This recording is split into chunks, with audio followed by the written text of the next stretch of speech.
नमस्कार साथियों, स्वागत है आप सभी का आपके अपने YouTube चैनल DS एकेडमी में। मैं डॉक्टर सुदेश कांत तेजा आपके लिए लेकर चल रही हूँ TGT PGT हिंदी का संपूर्ण क्रैश कोर्स, वो भी निःशुल्क। अगर आप चैनल पर नए हैं तो चैनल को सब्सक्राइब कीजिए। अगर आपने चैनल सब्सक्राइब कर रखा है, आपको वीडियोज़ अच्छी लग रही हैं तो जितना हो ज़्यादा से ज़्यादा अपने दोस्तों में शेयर कीजिए। जब आप क्लास लेते हैं तो क्लास लेने से पहले आप अपनी अटेंडेंस लाइक करके प्रेजेंट कर दिया कीजिए कि हमने क्लास ले ली है। साथ ही में जो भी हमसे नए कैंडिडेट जुड़ रहे हैं, अगर हमारे व्हाट्सएप ग्रुप से जुड़ना चाहते हैं, उसमें कोई और उद्देश्य नहीं है, बस इतना मात्र है कि आपको क्लास का नोटिफिकेशन या कोई आवश्यक सूचना होती है या कुछ तथ्य हमसे छूट जाते हैं तो वो आपको हैंड रिटन नोट्स में हम आपको व्हाट्सएप ग्रुप में प्रोवाइड कराते हैं। और जो भी हमसे नए कैंडिडेट जुड़ रहे हैं, अच्छी तैयारी करना अगर आप चाहते हैं कि आने वाली जो आगामी परीक्षाएं हैं वो किसी भी राज्य की हैं, चाहे DSSB है, चाहे झारखंड है, चाहे राजस्थान है, चाहे हरियाणा है, किसी भी राज्य की हैं हिंदी से संबंधित, अगर आप उन परीक्षाओं में अपनी एक सफलता सुनिश्चित करना चाहते हैं तो थोड़ा सा प्रयास कीजिए कि आप क्लास संख्या 1 से देखने का प्रयास कीजिएगा, क्योंकि प्लेलिस्ट बना दी गई है और उसी में सारी क्लासेस जो हमारी हैं वो उसी में अपलोड हो जाती हैं, उसी में ऐड कर दी जाती हैं। आपको सुविधा ये हो जाएगी कि कोई तथ्य अगर कहीं पे डाउट रहता है तो अगली जो 2-3 क्लास होती हैं हम उसमें उस डाउट को क्लियर कर देते हैं। वैसे तो हम हर रविवार को जो व्हाट्सएप ग्रुप है उसकी चैट पब्लिकली ओपन करते हैं। कभी कभी क्या होता है कि किसी जो अराजक तत्वों की वजह से हमें वो बंद भी करनी पड़ती है। ठीक है, तो आप जो भी जुड़ना चाहते हैं व्हाट्सएप ग्रुप से तो डिस्क्रिप्शन में लिंक दे रखा है, आप ज्वाइन हो जाइएगा। और अगर किसी को हमसे कोई जानकारी चाहिए किसी विषय से संबंधित या कहीं शोध से संबंधित, तो हमारे जो डिस्क्रिप्शन में इंक्वायरी नंबर दे रखा है उस पर कॉल कर सकते हैं शाम को 7 बजे से 9 बजे के बीच में। ठीक है, चलिए हम लोग चल रहे थे शगुण भक्ति काव्य धारा में। शगुण भक्ति काव्य धारा में भी हमने इससे पहले देखा था राम भक्ति काव्य धारा को। राम भक्ति काव्य में हम चल रहे हैं और इसी में हमने ये भी देखा था कि राम भक्ति काव्य की जो विशेषताएं हैं, विशेषताओं के साथ में राम कथा से या राम का जो चरित्र वर्णित है उससे संबंधित साक्ष्य हमें उपनिषद में, वेदों में, पुराणों में किस किस में मिलते हैं, किस किस रूप में मिलते हैं, ये सब हम देख चुके हैं। उसी के साथ में हमने देखा था कि हिंदी भाषा से पहले जो राम कथा है, राम का जो अवतार रूप है, वो कवियों ने या लेखकों ने, नाटककारों ने किस किस रूप में लिखा था, किन किन भाषाओं में लिखा था, जैन थी, अपभ्रंश थी, संस्कृत थी, इन सबको हम देख चुके हैं। आज हम प्रवेश कर रहे हैं हिंदी काव्य में राम भक्ति। हिंदी काव्य में जो राम काव्य लिखा गया है तो उसमें हम बात करेंगे। इसमें हम पहले एक दृष्टि ये देख लेते हैं कि हम किन किन कवियों को महत्वपूर्ण रूप से पढ़ेंगे, और जहाँ से प्रश्न बनने हैं वहीं से हम लोग पढ़ेंगे। परीक्षा उपयोगी तथ्य ही हम लेके चल रहे हैं, इतना विस्तृत हम लेके चल रहे हैं कि आप खुद भी अनुमान लगा चुके होंगे कि 80 क्लासों से हम ऊपर चल चुके हैं। और अभी हमारा हिंदी साहित्य का इतिहास आदिकाल, भक्ति काल में निर्गुण और सगुण में राम भक्ति काव्य हमारा चल रहा है। अभी कृष्ण काव्य में हम प्रवेश भी नहीं किए हैं, तो आप देख सकते हैं कि हमने कितना विस्तृत आपको तथ्य दिए हैं जो परीक्षा उपयोगी हैं। तो चलिए समय ना व्यर्थ करते हुए बात करते हैं प्रमुख राम भक्त कवियों में। इन राम भक्त कवियों में हम पढ़ेंगे रामानंद को। रामानंद जी को हम राम भक्ति काव्य में नहीं पढ़ेंगे, क्योंकि जब हम संत काव्य धारा पढ़ रहे थे निर्गुण, जब हमने भक्ति की शुरुआत पढ़ी थी उस समय हमने जो आपके आलवार संत हैं और रामानंद हैं इनको हमने पढ़ा था। रामानंद जी को पढ़ने का उद्देश्य हमारा वहाँ पे एक ये था, विस्तृत रूप से हम पढ़ लिए हैं। वहाँ पे इनको पढ़ने का उद्देश्य इतना था, इनके जो ज़्यादातर शिष्य थे वो संत कवि थे। अब हम वहाँ पे आपको लिखवाते चले जाते कि कबीरदास के गुरु रामानंद, सेन के गुरु रामानंद, धन्ना के गुरु रामानंद। आप सोचते कि ये रामानंद हैं कौन? अगर आप बिल्कुल नवीन जुड़ रहे हैं, देखिए हम जो जीरो से बच्चा हमारे सामने उठ के आ रहा है, जिसने 3-4-5 साल हो गए हैं, BA करके निकला है या MA करके निकला है। कई कैंडिडेट ऐसे होते हैं, एक वाकया हम आपको बता दें कि उनको ये नहीं पता होता है कि आदिकाल के बाद में भक्ति काल आता है और भक्ति काल के बाद में रीतिकाल आता है, रीतिकाल के बाद में आधुनिक आता है। आपको थोड़ा सा ये उपहासजनक लग रहा होगा इस समय कि मैम पता नहीं क्या बोल रही हैं, लेकिन ये मेरे साथ में जब हम तैयारी करते थे उस समय के एक दो कैंडिडेट की ये अपनी कहना था कि हमें नहीं पता था कि सबसे पहले आदिकाल आता है और आदिकाल के बाद भक्ति काल आता है, उनको नहीं पता था। तो हम इन सभी लोगों को ध्यान में रख के चलते हैं कि कहीं किसी से कोई त्रुटि ना हो जाए, कोई असमंजस में ना रह जाए, इसीलिए हमने वहाँ पे रामानंद जी को पढ़ लिया था। तो यहाँ पे हम रामानंद जी को नहीं पढ़ेंगे। रामानंद जी को अगर आपको पढ़ना है, आपने नहीं पढ़े हैं अभी तक, तो आप जहाँ से भक्ति काव्य शुरू हुआ है, भक्ति काल की जो क्लासेज हमारी शुरू हुई हैं, वहाँ पर जाके आप प्लेलिस्ट में रामानंद को सर्च करके आप पढ़ सकते हैं। ठीक है, रामानंद जी हम यहाँ पे नहीं पढ़ेंगे, लेकिन ये भी राम भक्ति कवि है, इसीलिए हमने यहाँ पे लिखा है।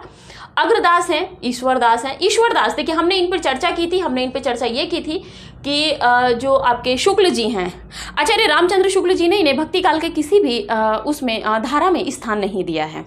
ना देने का कारण इतना ही था क्योंकि ये ईश्वरदास जो हैं सूफी कवि हैं। सत्यवती कथा ईश्वरदास जी ने लिखी थी 1501 में, और उसमें क्या था कि जो प्रेमाख्यानक की जो कोटियाँ थी उन पे इनकी जो रचना थी सत्यवती कथा, वो पूर्ण रूप से शुक्ल जी के अनुसार सही नहीं बैठती थी, जबकि हजारी प्रसाद द्विवेदी जी ने इस कवि को, ईश्वरदास को और इनकी रचना को, सत्यवती कथा को हिंदी की पहली सूफी काव्य परंपरा की पहली रचना माना था। तो दोनों विरोधी थे, आचार्य शुक्ल जी और आचार्य हजारी प्रसाद द्विवेदी जी। जहाँ पे आचार्य हजारी प्रसाद द्विवेदी जी नकारते हैं वहाँ पे शुक्ल जी खड़े होते हैं, और जहाँ पे शुक्ल जी किन्हीं तथ्यों को नकारते हैं वहाँ पे हजारी प्रसाद द्विवेदी जी उनको प्रसिद्ध करते हैं। ठीक है, जैसे कबीरदास जी के मत में हमने देखा था। ईश्वरदास, इनके बाद में हम तुलसीदास जी को पढ़ेंगे जो प्रतिष्ठित कवि हैं। ठीक है, नाभादास जी को पढ़ेंगे। केशवदास जी आपके रीति काल में भी आते हैं और भक्ति काल में भी आते हैं, तो हम इनको जो इनका राम भक्ति काव्य है वो भक्ति काल में पढ़ेंगे, और विस्तृत रूप से हम इनको रीति काल में भी पढ़ेंगे। बात कर लें सेनापति के, तो ये भक्ति काल और रीति काल के संधि कवि कहे जाते हैं। ठीक है, आगे प्राणचंद चौहान है, माधवदास चारण है, हृदयराम है, नरहरि बारहट हैं, लालदास है, और कपूर चंद तिरखा हैं। ये जो महत्वपूर्ण कवि हैं, प्रमुख कवि हैं, इनसे हम रूबरू होंगे राम भक्ति काव्य में। ये नाम आपको देखिए, यहाँ पे नाम लिखने का बहुत ज़्यादा कोई महत्व नहीं था, लेकिन यहाँ से एक प्रश्न टीजीटी, पीजीटी, नेट, जेआरएफ में बनता है।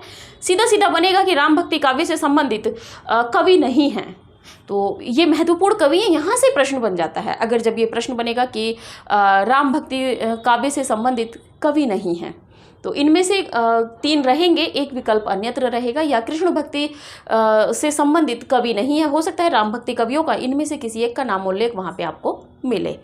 चलिए आगे बढ़ते हैं, बहुत ज़्यादा महत्वपूर्ण नहीं था, लेकिन एक प्रश्न यहाँ से बनता है। आगे बात करते हैं कि एक तथ्य है, चंद्रबरदाई की रचना है पृथ्वीराज रासो। आप सभी जानते हैं, आदिकाल में हम बहुत विस्तृत इसको पढ़ चुके हैं। तो चंद्रबरदाई कृत पृथ्वीराज रासो के मंगलाचरण, इसमें जो मंगलाचरण हुआ है, तो मंगलाचरण के रूप में दशावतार वर्णन, जहाँ पे दशावतारों का वर्णन हुआ है, किसका? चंद्रबरदाई का। वो क्षमा कीजिएगा, पृथ्वीराज चौहान का जो चंद्रबरदाई ने किया है। तो दशावतार वर्णन जो मंगलाचरण के रूप में किया था, उसमें रामावतार संबंधी 48 छंद मिलते हैं। कितने छंद मिलते हैं ये महत्वपूर्ण है। तो 48 छंद किस में मिलते हैं? रामकथा से संबंधित, राम अवतार के संबंधित। ये पृथ्वीराज रासो में जो चंद्रबरदाई की रचना है, आप स्क्रीनशॉट लीजिए। फिर आगे बढ़ते हैं, महत्वपूर्ण कवि पे बात करेंगे। चलिए,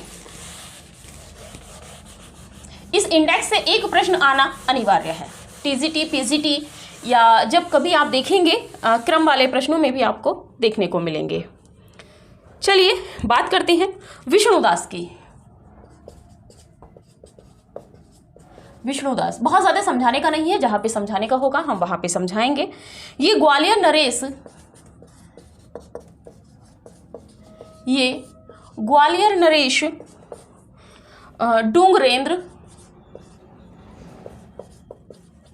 डूंगरेंद्र के राजकवि थे। जन्म के समय में इनके मत है, इसीलिए यहाँ पे बहुत महत्वपूर्ण नहीं है। तुलसीदास से पूर्व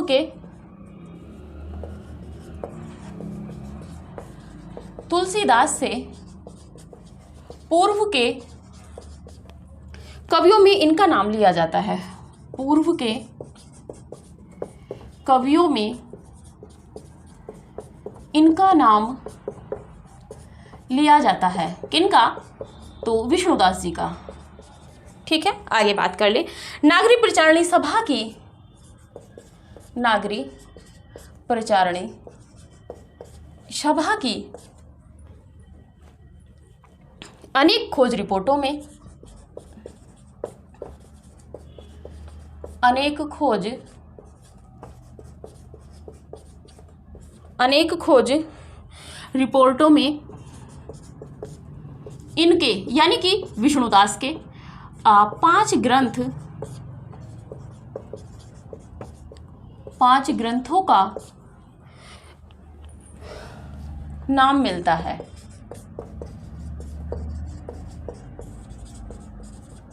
देख लेते हैं कौन कौन से 5 ग्रंथ हैं। तो पहले नंबर पर बात कर लेते हैं महाभारत कथा। महाभारत कथा। दूसरे नंबर पर बात कर लेते हैं रुक्मिणी मंगल। तीसरे नंबर पर बात कर लें तो स्वर्गारोहण।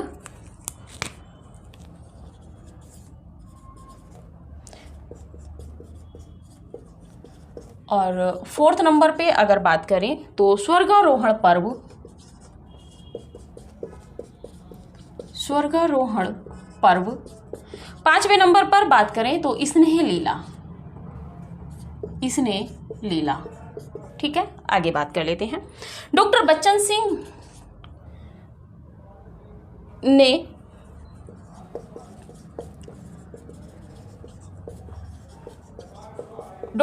सिंह ने विष्णुदास द्वारा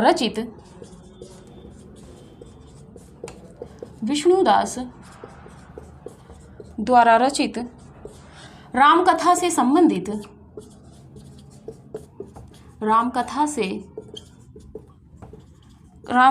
संबंधित एक ही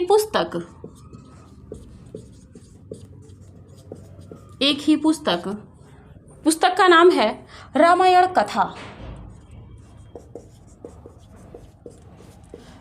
कथा। और इसका जो समय है 1442 ईस्वी है। ठीक है, मानी है। यह रचना सागर विश्वविद्यालय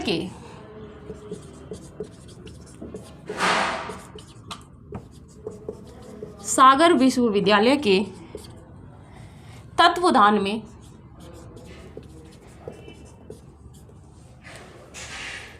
प्रकाशित हो चुकी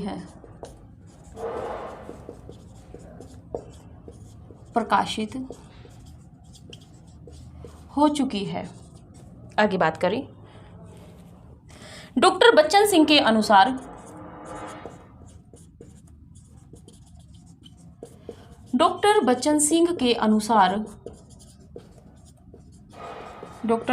अनुसार रामायण कथा महत्वपूर्ण है।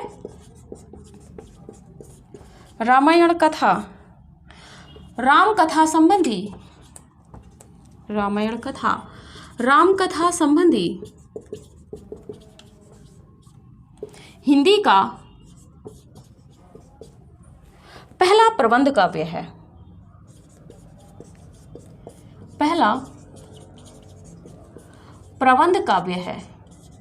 ठीक है, आगे बात कर लेते हैं थोड़ी सी। इन्होंने वाल्मीकि रामायण का, सीधा सीधा लिखिए, विष्णुदास ने वाल्मीकि रामायण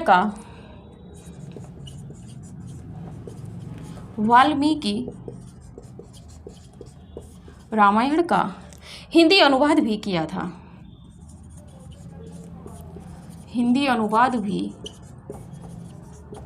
किया था। ठीक है, चलिए देखते हैं विस्तृत रूप से रचनाकार को।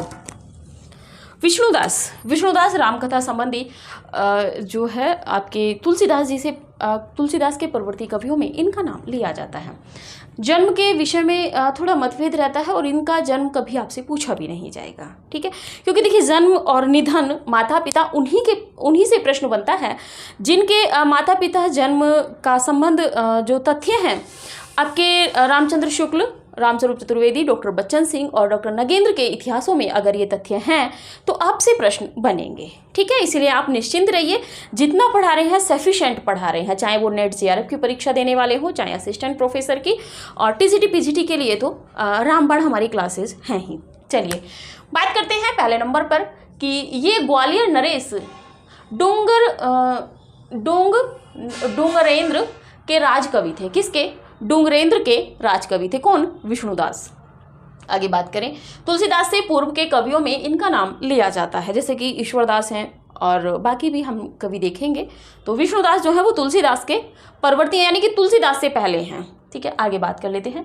नागरी प्रचारणी सभा जो काशी से है, वहाँ से ग्रंथों का संकलन होकर निकलता है कि अनेक खोज रिपोर्टों में उन्होंने नागरी प्रचारणी सभा काशी की तरफ से जो समितियाँ रहती हैं उन्होंने अनेक खोज करवाई। उसके रिपोर्टों के बाद में इनके 5 ग्रंथों का नाम मिलता है।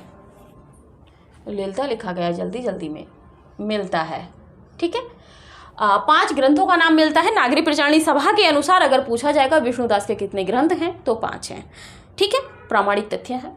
5 ग्रंथ हैं। कौन कौन से हैं?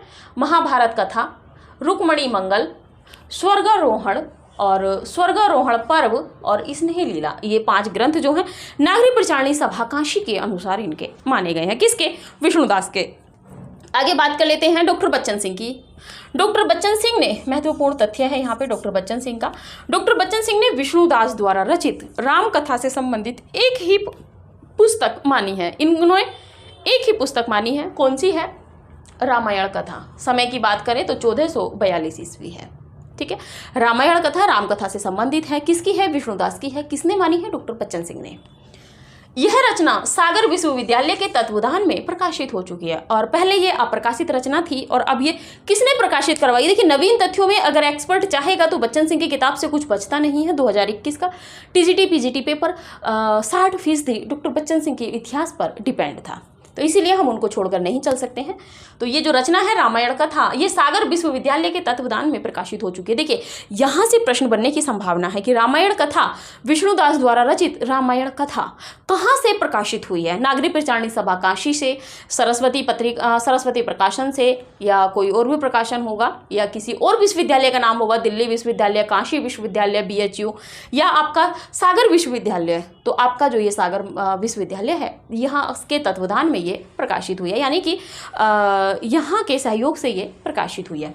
आगे बात कर लेते हैं। डॉक्टर बच्चन सिंह के अनुसार रामायण कथा, राम कथा संबंधी हिंदी का पहला प्रबंध काव्य है। देखिए, डॉक्टर बच्चन सिंह के अनुसार अगर पूछा जाएगा कि राम कथा संबंधी पहला प्रबंध काव्य कौन सा है, तो आपको मतलब एक तरीके से ध्यान रख के आपको लगाना है रामायण कथा, जो विष्णुदास द्वारा रचित है, जो सागर विश्वविद्यालय द्वारा प्रकाशित करवाई गई है।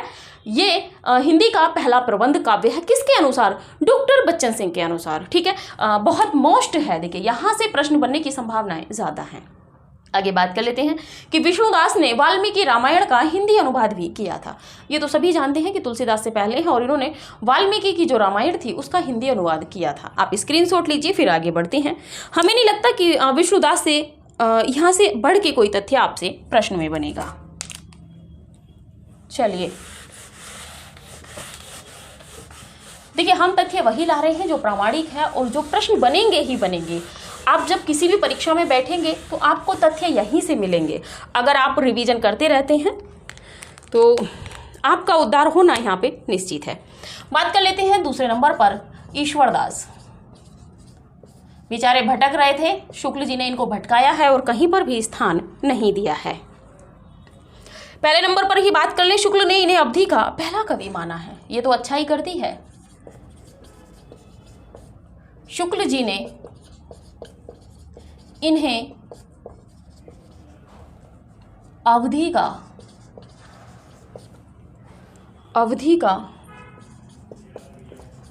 प्रथम कवि माना है, लेकिन रचनाओं के रूप में इनको स्थान नहीं दिया है। ये दिल्ली के बादशाह, ये दिल्ली के बादशाह सिकंदर लोदी के समकालीन थे। अब पीछे जाके जरा थोड़ा सा खोज लीजिएगा कि सिकंदर लोदी के समकालीन और कौन कौन से संत सूफी थे। सिकंदर लोदी के समकालीन थे। हम आपसे वही बताते हुए चलते हैं बार बार कि आप मिलते जुलते तथ्यों को एक जगह नोट कीजिए। अब आप एक जगह नोट कीजिएगा सिकंदर लोदी और उसके समकालीन जो भी सूफी संत सगुण कवि हैं उनको नोट कर लीजिएगा। आगे बात कर लेते हैं। प्रेमाख्यानों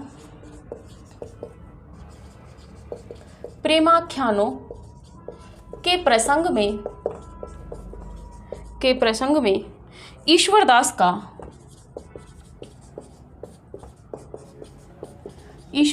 का नामोल्लेख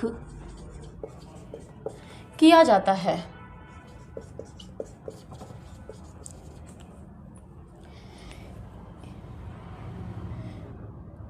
इनके द्वारा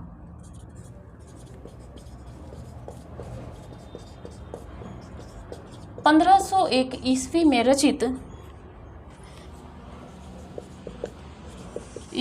रचित सत्यवती कथा प्रेमाख्यानक काव्य है। सत्यवती कथा एक प्रेमाख्यानक काव्य है। एक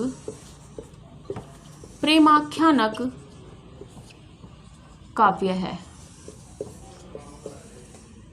ठीक है, आगे बात करते हैं। हजारी प्रसाद द्विवेदी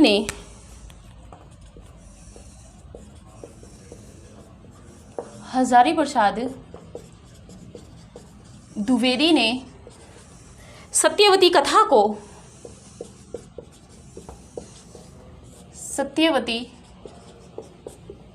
को सूफी काव्य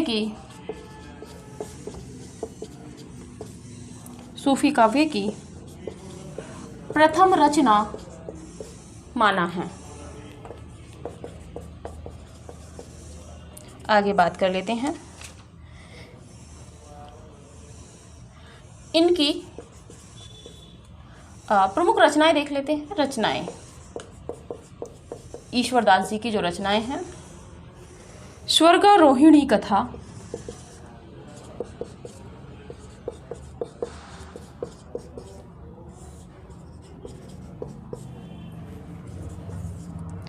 एकादशी कथा,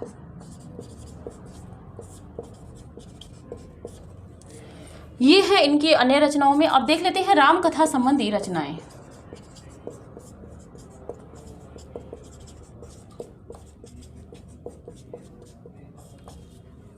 राम कथा संबंधी रचनाओं में बात कर लेते हैं। राम जन्म, दूसरे नंबर पे बात कर लेते हैं भरत मिलाप, बहुत महत्वपूर्ण रचना है। चित्रकूट में जो मिलाप होता है राम का और भरत का। तीसरे नंबर पर बात कर लेते हैं अंगद पैज। ये लंका में जब अंगद जाते हैं और उस समय जब उनका पैर नहीं उठाया जाता है किसी से, ये उस समय का इसमें वर्णन है। फोर्थ नंबर पे बात कर लें, हाँ यही तीन है इनकी। आगे बात कर लेते हैं भरत मिलाप की। भरत मिलाप में भरत का मिलन, भरत का राम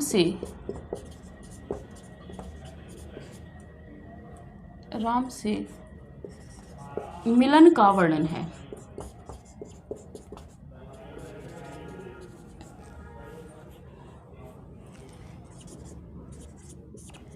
यह रचना दास्य भक्ति में रचित है। चलिए बात करते हैं तथ्यों पे।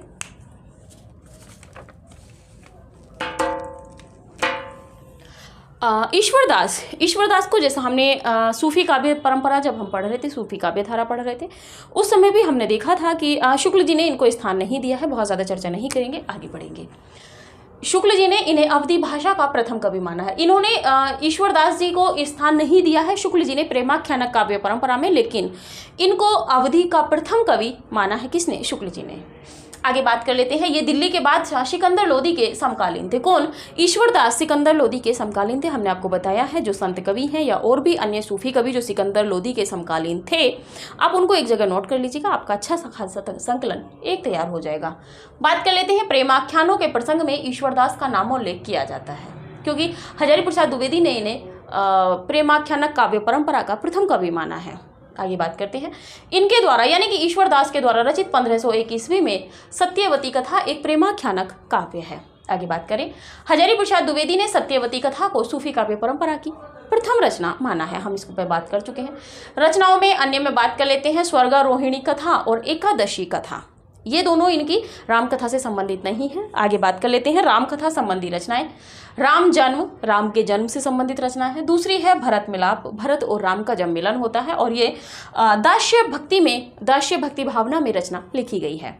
आगे बात कर लें अंगद पैज की, तो अंगद पैज आप जानते ही हैं, और ये इनकी तीनों रचनाएं जो है महत्वपूर्ण है।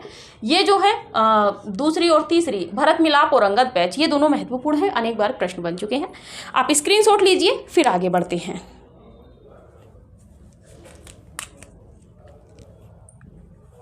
चलिए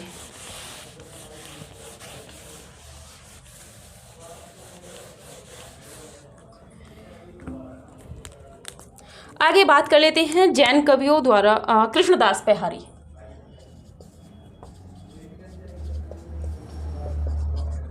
कृष्णदास पेहारी,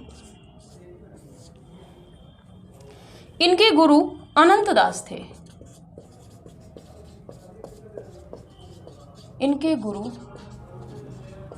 अनंत दास थे। बात कर लेते हैं, इन्होंने जयपुर के समीप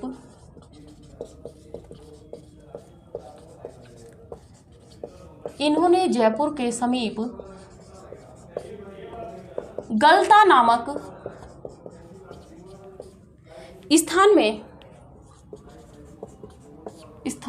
स्थान पर रामानंद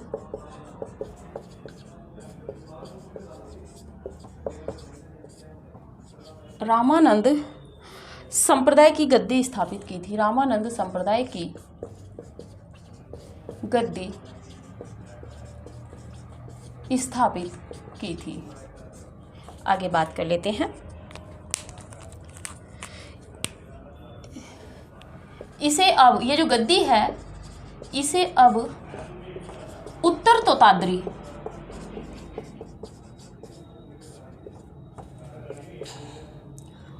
तोताद्री कहा जाता है। आगे बात कर लेते हैं रचनाओं में बात करें तो पहले नंबर पे है राम उपासना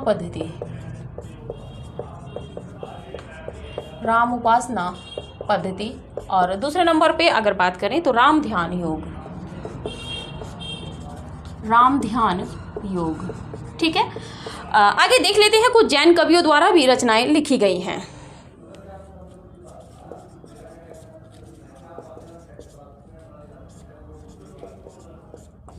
जैन कवियों द्वारा रचित राम काव्य, ये छूट गया था इसीलिए, रचित राम काव्य। बात कर लेते हैं, पहले नंबर पर मुनि लावण्य की बात करें तो रावण मंदोदरी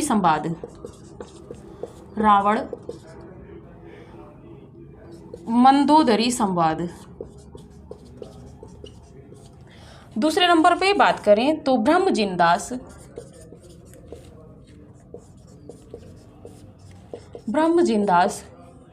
रामचरित या रामरास।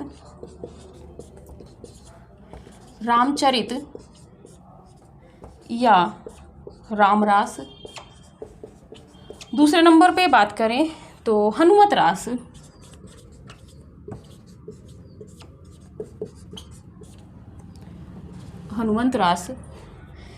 तीसरे नंबर पर बात करें तो ब्रह्म राम मल्ल कवि हैं, ब्रह्म राम मल्ल, और इन्होंने रचना लिखी है हनुवंतगामी कथा, हनुवंतगामी कथा। बात कर लें 4th नंबर पर सुंदरदास, और ये सुंदरदास वो नहीं है आप जो संत कवि हैं, ये दूसरे सुंदरदास हैं, जैन कवि हैं। हनुमान चरित, हनुमान चरित, ठीक है। चलिए देखते हैं तथ्यों को। कृष्णदास पैहारी, कृष्णदास पैहारी जो हैं ये रामानंद की शिष्य परंपरा में आते हैं। रामानंद के शिष्य कृष्णदास पैहारी, कृष्णदास पैहारी के शिष्य अनंतदास। अभी उनको हम बाद में पढ़ेंगे, जितना ही देखेंगे। तो कृष्णदास पैहारी, इनके गुरु अनंतदास हैं। अनंतदास के शिष्य कृष्णदास पैहारी और कृष्णदास पैहारी के शिष्य आगे हम देखेंगे अग्रदास। चलिए बात करते हैं। इन्होंने जयपुर के समीप, जयपुर के पास में, राजस्थान जयपुर के पास में गलता नामक स्थान है, वहाँ पर रामानंद संप्रदाय की गद्दी स्थापित की थी। इसे अब उत्तर तोताद्री कहा जाता है। देखिए यहाँ पर जो इन्होंने गद्दी स्थापित की थी, इसको हम विस्तृत रूप से पढ़ चुके हैं। रामानंद जब हमने पढ़े हैं उसमें भी पढ़ चुके हैं, लेकिन पुनः बता दें कि यहाँ पे जो ये गद्दी इन्होंने स्थापित की है गलता में, यहाँ पे इनसे पहले नाथों का बहुत ज़्यादा प्रकोप था। यहाँ पे नाथों के नाथ द्वारा ये सब चीज़ें थी वहाँ पे, और नाथ जो है अडिग थे। जैसे कि अब देखिए कहना नहीं चाहिए, लेकिन एक हमारे यहाँ उत्तर प्रदेश में आदरणीय मुख्यमंत्री जी भी हैं, वो भी हटी हैं एकदम, जो कहेंगे वही करेंगे, बाकी कुछ उनसे कुछ कहा नहीं जा सकता। तो सब चुनावी दौर है। तो यहाँ पर क्या था कि गलता में नाथों का बहुत अत्यधिक रोब था, और इन्होंने कहा था कि आप हमें भूमि दे दीजिए, हमें स्थापना करनी है, लेकिन नहीं की। बाद में जो कृष्णदास पैहारी हैं, इन्होंने अपने चमत्कार दिखाए और फिर नाथ वहाँ से छोड़कर एक तरफा हो गए। फिर इन्होंने जो रामावत संप्रदाय की गद्दी है वो गलता में स्थापित की थी, और अब उस गद्दी को राजस्थान के आपके जयपुर के समीप में ही है गलता, और यहाँ पर इन्होंने गद्दी स्थापित की है रामावत संप्रदाय की। और इस प्रधान पीठ गद्दी को अब उत्तर तोताद्री कहा जाता है। आगे बात कर लें। इनकी रचनाएं हैं राम उपासना पद्धति और राम ध्यान योग। राम ध्यान योग आपको ज़्यादा ध्यान रखनी है, क्योंकि इस नाम से मिलती जुलती अनेक रचनाएं हैं, और राम उपासना पद्धति भी ये कृष्णदास पैहारी की 2 ही रचनाएं मिलती हैं। बात कर लेते हैं, कुछ जैन कवियों द्वारा भी राम काव्य लिखा गया था, जो हमसे पिछले वीडियो में छूट गया था। पुनः देख लेते हैं। पहले में है मुनि लावण्य। मुनि लावण्य की रचना है रावण मंदोदरी संवाद। मुनि लावण्य ने रावण मंदोदरी संवाद लिखा है जैन आख्यानों के आधार पर। दूसरे हैं ब्रह्मजिनदास। ब्रह्मजिनदास की 2 रचनाएं मिलती हैं, रामचरित या रामरास और हनुमंतरास। हनुमंतरास और रामचरित या रामरास, ये दोनों रचनाएं जो हैं ब्रह्मजिनदास जी की हैं। ठीक है, ब्रह्मजिनदास की रामचरित या रामरास है, एक ही नाम है दोनों का, और दूसरी हनुमंतरास। तीसरे नंबर पर बात कर लेते हैं तो ब्रह्म राममल्ल, इनकी रचना है हनुवंतगामी कथा। हनुवंतगामी कथा किसकी रचना है? सीधा सीधा भी प्रश्न बन सकता है, तो ये ब्रह्म राम मल्ल की रचना है।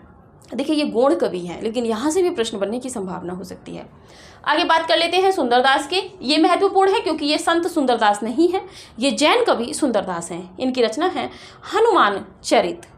तो हमें लग रहा है कि आज हमें यहीं तक रहने देना चाहिए। इसके बाद में हम लोग जो अग्रदास को पढ़ेंगे वो अगली वीडियो में पढ़ेंगे, क्योंकि इसमें अग्रदास कंप्लीट नहीं हो पाएंगे। तो आप स्क्रीनशॉट ले लीजिए इसका।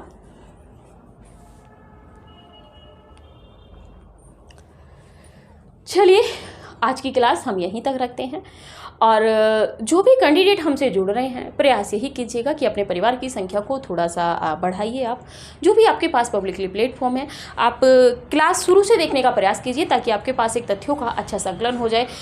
जैसे ही आपकी परीक्षा अनाउंस हो तो आपको ये ना लगे कि अब हमें ये किताब पढ़नी है, अब हमें मूल पुस्तकें पढ़ें कि सहायक पुस्तकें पढ़ें, क्योंकि आयोग का भरोसा नहीं है कब वो तिथि निर्धारित कर दें। इसीलिए इस समय शांति काल है, आप धीरे धीरे अपना पढ़ते रहिए। और जो भी हम तथ्य ला रहे हैं वो आप एक बार भरोसा करके चलिए हमें। जो प्रश्न पत्र होगा वो यहाँ से बाहर नहीं जाएगा। अब आपके ऊपर डिपेंड करता है कि आप कितना रिवीजन करते हैं, आप कितनी शिद्दत के साथ में हमारे जो हम पढ़ा रहे हैं, क्लासेज आपको दे रहे हैं, आप उनको पढ़ रहे हैं। हमने क्लासों की संख्या भी एक चल रही थी पीछे, हमने 2 पुनः कर दी है, आगे भी बढ़ाने की संभावना हमारी जा रही है। बस यही है कि थोड़ी आपकी जो प्रतिक्रियाएं हैं वो हमें कम मिल रही हैं, इसीलिए हम कहीं ना कहीं तीसरी क्लास देने में अभी थोड़ा सा विलंब कर रहे हैं। आपकी जैसे ही फीडबैक हमें भरमार आने लगेगा, हम वैसे ही 3 क्या हम 4 क्लास भी आपको देने का प्रयास करेंगे, क्योंकि हमारा प्रयास यही है कि हम आपका जितना जल्दी हो सके हम आपका पाठ्यक्रम पूर्ण करा दें, ताकि ये ना रहे कि परीक्षा की तिथि निर्धारित हो जाए और आप भी हो ब्लैक्स होके फिर क्या पढ़ें में रह जाएं। जैसे ही आपकी परीक्षा की तिथि घोषित हो, आपके पास आपका एक अच्छा खासा तथ्यों का संकलन हो, फिर आप उसको 2 से 3 बार जब आप रिवीजन करेंगे तब आप परीक्षा में जाएंगे, आपको बिल्कुल वहाँ पे यही सब बोर्ड आपके सामने आएगा और आप सीधे सीधे से प्रश्न के उत्तर देते चले जाएंगे। तो ठीक है, आज की क्लास यहीं तक रखते हैं। अगली क्लास बहुत महत्वपूर्ण होने वाली है। अगली 3 से 4 क्लासेज, 4 से 5 भी हो सकती हैं, वो क्लासेज रहेंगी गोस्वामी तुलसीदास जी पर, और इतनी विस्तृत जो आपने अभी तक नहीं देखी होंगी। वैसे तो हम हर टॉपिक आपको इतना विस्तृत पढ़ा रहे हैं, महत्वपूर्ण पुस्तकें जो आपकी मूल पुस्तकें हैं उनके तथ्यों में से पढ़ा रहे हैं। कोई तथ्य ऐसा नहीं है जो परीक्षा उपयोगी हमें लगे और हमने उसको छोड़ा हो। पुराण, उपनिषद, ये सब तथ्य भी हमने आपको कराए हैं। क्या पता कब एक्सपर्ट कहाँ से प्रश्न बना दे।